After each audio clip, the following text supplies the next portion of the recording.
propone la salida de la Unión Europea, se coronó como la tercera fuerza política más fuerte del país y al Parlamento. En el más extremo de los casos, ¿pueden los últimos acontecimientos llevar a la disolución de la Unión Europea? Si la estrategia de la integración falló, ¿cuál es la fórmula para la paz en el siglo XXI? ¿Qué sucederá si avanzan los nacionalismos y la integración retrocede? ¿Cuál será la fórmula de la paz? Al menos la paz entre países. Vamos a debatirlo con nuestro gran invitado hoy, Jenny. Muy buenas noches, Andrés, gracias por estar acá. Andrés es profesor de la Universidad de Itela y vive entre Alemania y acá. ¡Qué contraste! Ya nos contarás. Julieta Nassau y Rubén Guillemi, muy buenas noches a los dos. Son nuestros especialistas de La Nación Más en temas internacionales. Andrés, ¿por qué el avance de la extrema derecha, por qué su llegada al Bundestag amenaza la integración y por qué significa un gran avance del nacionalismo? El triunfo de la ultraderecha en Alemania no fue una sorpresa, era algo predecible, que ya se había anticipado en las elecciones europeas del 2014, cuando este partido, la Alternativa para Alemania, colocó 22 diputados. Y además, el año pasado, 2016, en las elecciones regionales en 3 estados federados, este partido, la AfD, logró ingresar en los parlamentos de Turingia, Baja Sajonia y Sajonia. Ya antes de las elecciones, todas las encuestadoras daban resultados que rondaban el 10% como mínimo para este partido. La sorpresa fue que superó ese margen. 13,3%. ¿no? Con más del 13%, ¿no? Así, haciéndola el tercer partido en el Parlamento Federal. Pero yo quiero acá agregar un grano de desdramatización, ¿no? Porque cuando uno analiza estos resultados, analiza el discurso del partido, no es, como se ha dicho en muchos lugares, un partido neonazi o nazi. Yo creo que hay que plantear esa distinción. ¿Cuál sería la distinción? Porque por ahí desde acá, desde bueno, en primer lugar, América Latina, no se nota tanto la distinción. Es importante hacer una caracterización lo más precisa posible, no para decir que es menos grave, sino para hacer un diagnóstico de por qué triunfan, donde los neonazis han fracasado. Es decir, lo más cercano al neonazismo que se presentó en estas elecciones es este grupo, se llama la derecha, Die Rechte, ¿no? Que obtuvieron 2000 votos. Entonces, ese es el alcance. ¿Por qué? Porque los nazis no están interesados en competir en política, conciben la política desde otro lugar. La Alternativa para Alemania es un partido, el término que se utiliza en Alemania es de derecha populista.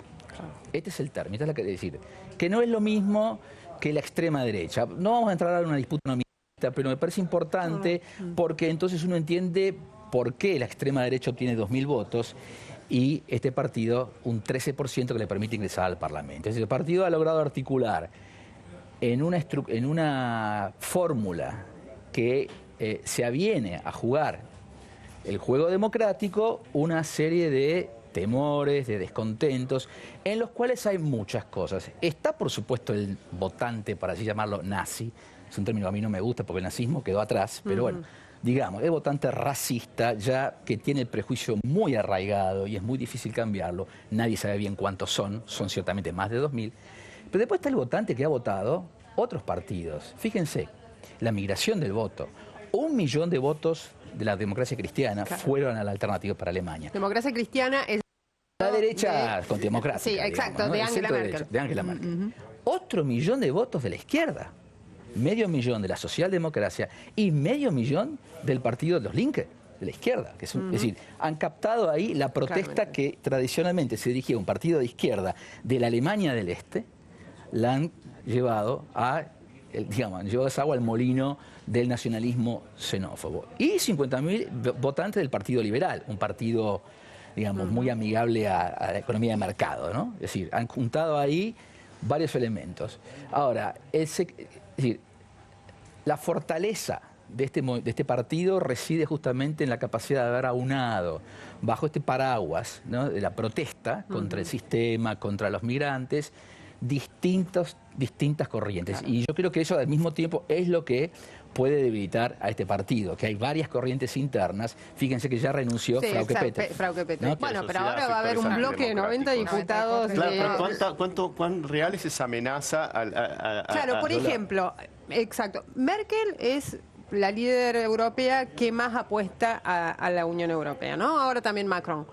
¿Cómo puede condicionar Alternativa para Alemania, este partido de extrema derecha, a Merkel en esa misión de sostén de Europa? Hay que ver el partido, hay que verlo en un, digamos, en un contexto un poco más general, ¿no? Si el partido, estos partidos no actúan solos, ¿no? Como tampoco actuó el partido nazi solo. Si lo que pasó en Alemania no fue solamente producto del nazismo. El nazismo, digamos, pudo desarrollarse gracias a un sistema político que no estaba identificado con la defensa de los valores democráticos, o en todo caso si lo hacía era muy imperfectamente. Hoy eso es completamente diferente. La Alemania tiene una sociedad, es una cultura abrumadoramente, diría yo, democrática.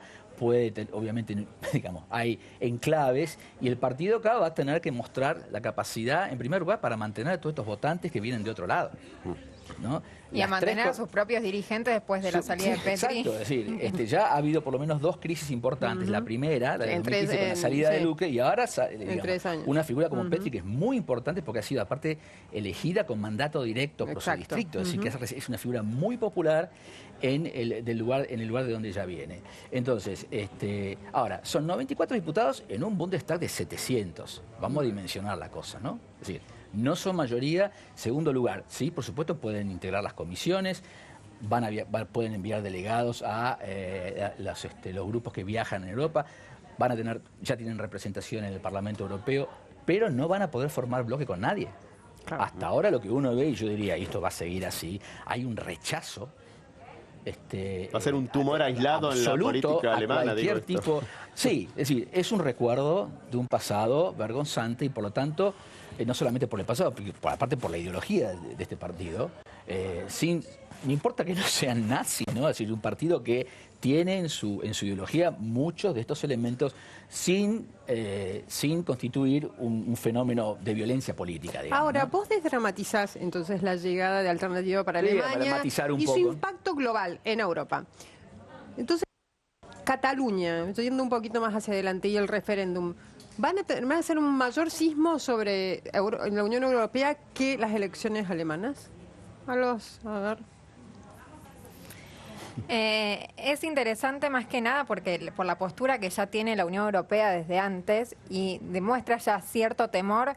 La Unión Europea se manifestó mucho más por Cataluña que por las elecciones en Alemania, en primer lugar porque es algo que las elecciones en Alemania afectan más hacia adentro, y el mensaje de Cataluña el próximo domingo en las urnas.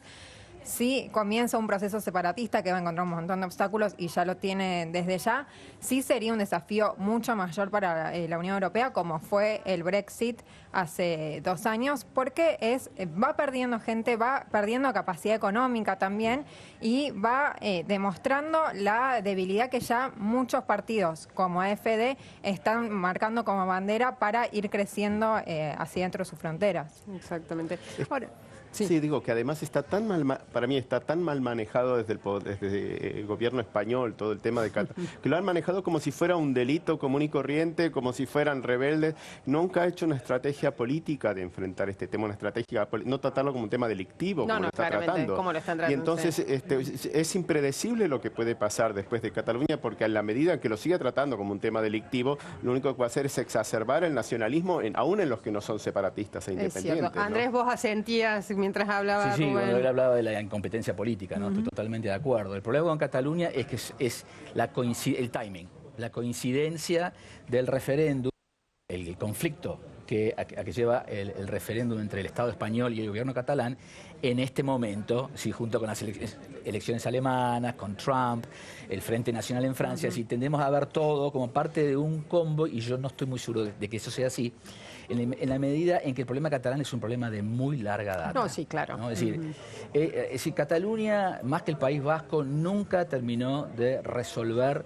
El País Vasco tampoco, pero Cataluña llegó a formar una entidad política de una homogeneidad en el pasado lejano, ¿no? Que nunca tuvo el País Vasco, ¿no? O si lo tuvo el País Vasco. Es cierto que nunca se quedaron tan lejos como ahora, exacto, ¿no? También. Entonces, los estatutos de autonomía que se sancionaron en el año 1979 parecieron emprender un camino para resolver la cuestión de las facultades, ¿no? de cada comunidad. El problema de Cataluña es más que eso, ¿no? Es decir, además de varias comunidades, es un Estado, ¿no? Y Madrid, digámoslo, no hemos demostrado toda la sagacidad y perspicacia política de...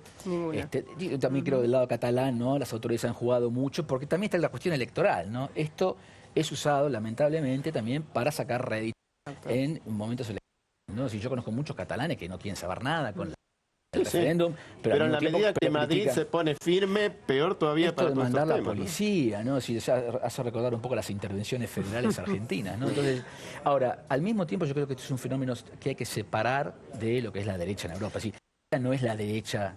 Claro, pero todo el combo, Brexit, Claro, bueno, Cataluña, la alternativa para Alemania que llega al Bundestag, los nacionalismos que están surgiendo, Polonia, Hungría, todos países, tal vez no centrales de la Unión Europea, pero miembros. Y hay una crisis ¿Cómo de se esa idea ve de la vivir Unión juntos? Europea hacia adelante desde Alemania, por ejemplo, donde vos solés vivir? Bueno, yo diría, salvo este 13% que ha votado para la AfD, no hay ninguna duda que Alemania, inclusive yo diría la mayoría de los alemanes, prefieren para tomar la frase de Thomas Mann, ¿no? Una Alemania europea más que una Europa alemana, ¿no? En ese sentido yo no veo ningún cambio de política, ¿no? Lo que sí creo que ha habido, pero esto ya desde hace tiempo, ¿no? Es un cuestionamiento del proceso de integración, lo cual lo que es lo mismo, no es lo mismo decir una desintegración. Hay un cuestionamiento, dudas sobre cuán lejos hay de integración o hay demasiado lejos y hay ciertos temas que han quedado sin resolver. Como por ejemplo, bueno, de que no todos se benefician con la integración, de que han quedado, y el Brexit es un buen ejemplo, el voto del Brexit es un buen ejemplo. ¿Y entonces qué tiene que hacer Europa? Porque claramente así como está generando más rechazos que apoyos. El problema con Europa es que electorales son 25 países. Cuando decís qué hace Europa, ¿no? Estamos preguntando qué hace Alemania, Inglaterra, ya no bueno, está más. seamos sí, Alemania y Francia. Alemania sí. y Francia, bueno, sí, el eje, el famoso eje, ¿no? Ese eje hoy ya no es lo que era en la época de Mitterrand y Kohl, ¿no? Que, digamos, le metieron... Sí, no tenían que consultar con nadie. Pero hay un problema, y es que tiene que ver con la forma que se construyó la Unión Europea, o la integración. Es un proceso construido desde arriba sin la participación ciudadana. Hoy, con los referéndums, el referéndum del 2005, el rechazo del Tratado de Constitución, en Francia y en Holanda. ¿Qué pasó? A mayor democratización, más escepticismo.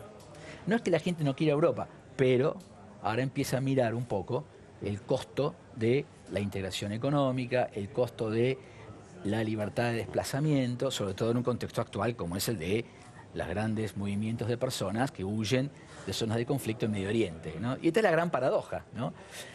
Cuando las élites políticas, ante la incertidumbre de si las decisiones van a ser refrendadas o no por el electorado, convocan una consulta popular. Y esta consulta popular arroja resultados, como es el Brexit, ¿no? O como es el referéndum constitucional en Francia en 2005 o en Holanda el mismo año, inesperados. ¿Cómo? Entonces, ¿hay una crisis en la idea europea? Sí, ¿no? Pero yo creo que tiene que ver con cuestiones puntuales.